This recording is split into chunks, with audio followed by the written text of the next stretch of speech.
அந்த இரண்டில் ஒன்று சிறியதென்றால் எந்த வண்டி ஓடும்? உனை போலே அளவோடு உறவாட வேண்டும். உயர்ந்தோறும் தாழ்ந்தோறும் உறவு கொள்வது அது சிறுமை என்பது அதில் அர்த்தம் உள்ளது.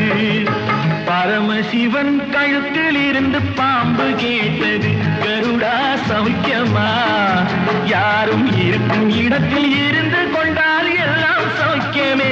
கருடன் சொன்னது அதில் அர்த்தம் உள்ளது.